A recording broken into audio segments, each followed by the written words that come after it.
But I want to give you some notable facts or notable observations in the Kama Sutra, and then I'm gonna throw them out at you, and then I want to see your I want to see your reaction.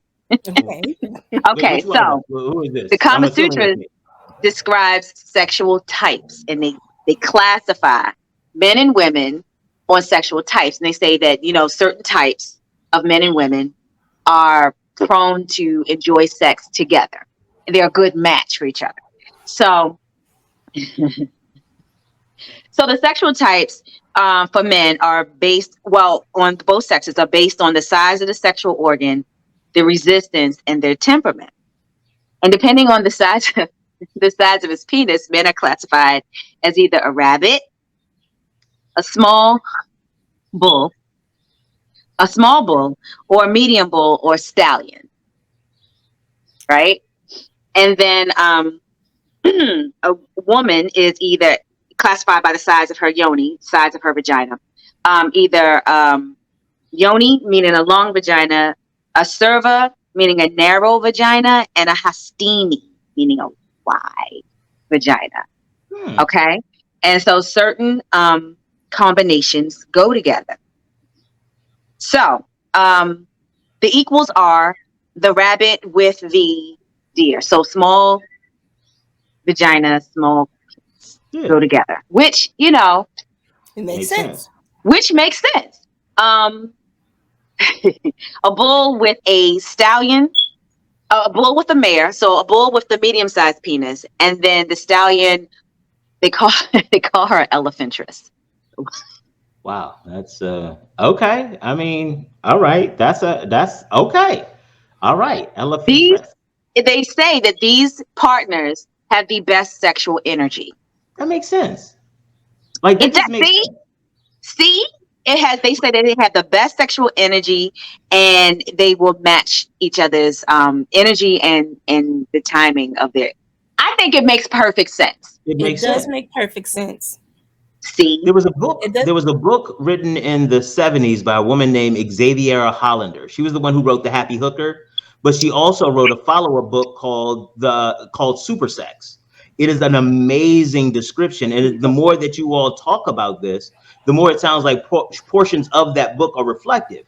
She didn't get in because she's trying to sell it, and we'll talk a little bit more, hopefully, about the use of sex and sexual information as a tool of white heterosexual male dominance, but that's a whole thing, whole thing. But yeah, so she talked that part of her big thing was really spending time understanding who your partner is. And if you're a minute man, find a minute maid. If exactly. you are tiny, find somebody tiny. Actually, I had a friend of mine who she was seeing this dude, and he made some comment about his security about his penis size before they had sex. And she said, and again, had they read the Kama Sutra, he wouldn't have been offended. She was like, no, actually, I take it back. It was after sex. So he said something about his penis size. She said, that's cool, though, because I don't like big dicks like that anyway. And for him, it was, oh, so you can get, and there's like, but because our egos, especially for men's egos, are tied in that type of performance or the size, he missed the fact that she was pleased by his Exactly. performance. Exactly. Your whole goal was to pleasure each other. He pleased the crap out of her and totally missed it. She was like, what's the problem? But some of this You is don't what want to you're bust me talking out, about. do That you? we don't get taught the real part. We real talk. How I learned a lot. I found out about sex. I learned in magazines underneath my cousin's bed in the '70s and '80s. Like the real talk. My mother Benny gave Hill show. huh? Benny Hill show. Yeah. And my mother gave me those low budget folded things back in the day. Doctors talk to teenagers about sex Ugh. and wanted to hand it to me. And again, she tried to have the conversation. It was just like every time she started talking, I was like, "You don't even have sex. I don't even know how I got here. Stop talking to me about this. This is so nasty." And so for me, and then you had a choice between watching the little clip art book and reading that about, well, the condom goes down and the insertion point versus like, oh baby, I like it when you do that. Tell me, tell me who's the man, who is this? It's like, I'll read this one because these stories are so much more engaging than doctors talk to teenagers.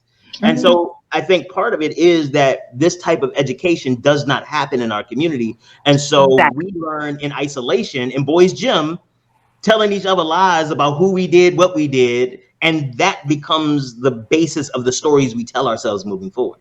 We got to remember also that in this culture, we've put sex in a box. We can use it to sell stuff, but we don't actually want you to do it. You know what I I mean, we mean? do if you're So doing it with me and not going to tell anybody. That you becomes just part of this narrative as well. we've already put it in this box. You know, we don't want you to have it until you're married. Which if that was the case, I won't have a son because I've never been married. Are you kidding me? No, I'm not doing that.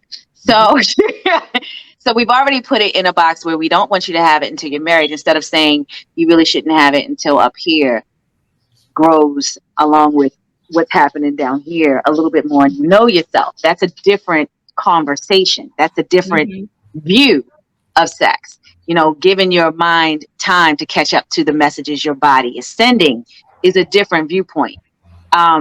Marriage is not you don't become sexually proficient because you're married.